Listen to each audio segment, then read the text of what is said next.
तस्मै श्री गुरुवे नमः। वंदे गुरोर मंडलम। Shivoham. We have learned some really amazing things with Swara Vigyaan.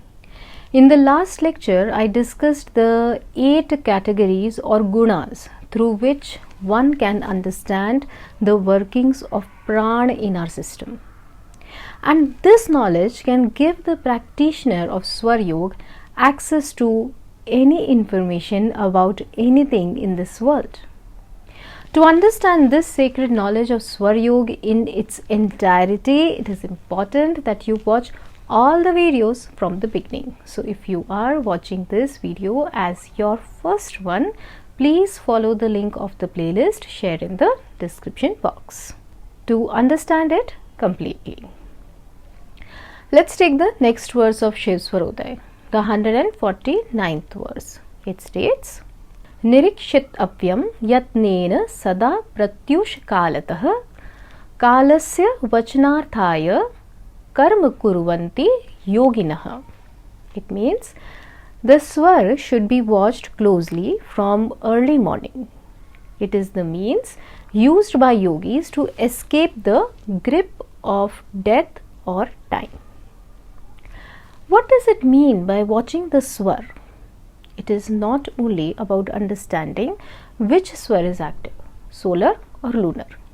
In fact, while watching the swar, one should also see how various foods, temperatures, situations, people and thoughts affect our swar.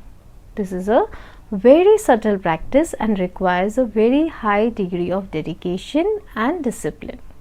One needs to be aware and watchful of subtle nuances of swar all the time from morning till sleep.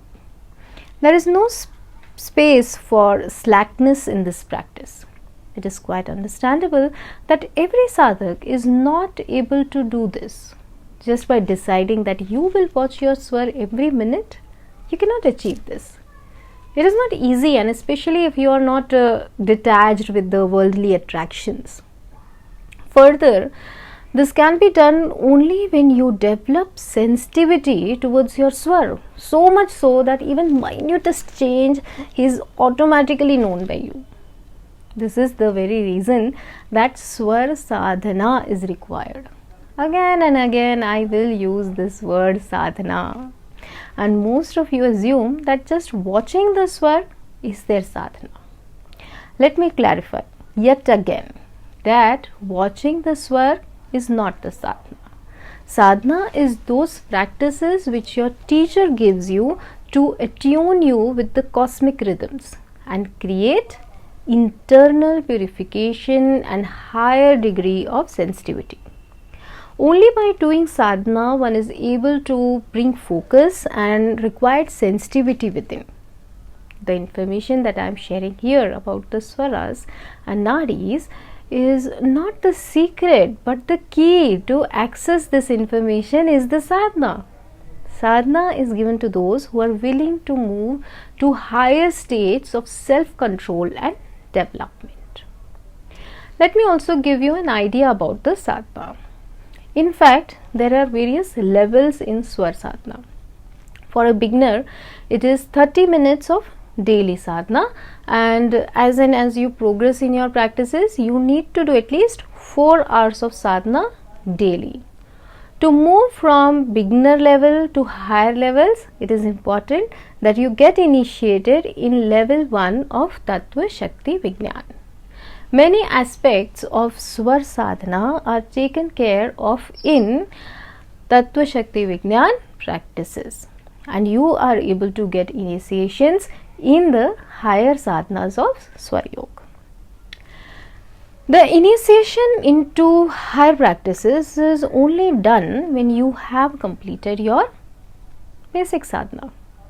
You should understand here that my goal of teaching Swar Yog is not to make you some great decision maker. Neither is this for you to gain more prosperity, fame and great relationships, but my goal is to take you towards the ultimate goal of life, and that is liberation and blissful existence. Many people write to me stating that they are already doing basic Swar Yog practices and want to learn higher practices. You have to understand that just by following the rules of Swar, like checking your Swar in the morning or seeing your Swar while leaving your home, is not the basic practice. So if you want to do the higher sadhana, you need to learn the level 1 sadhana first.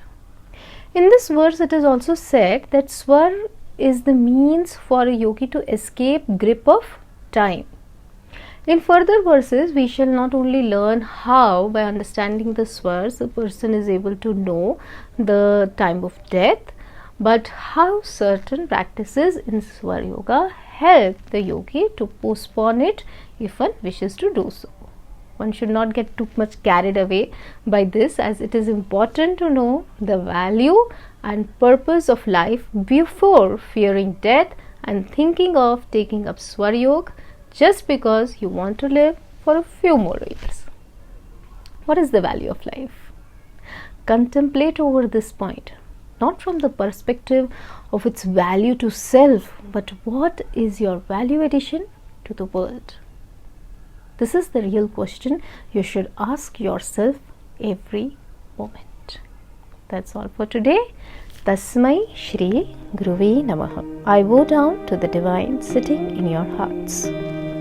Shiva.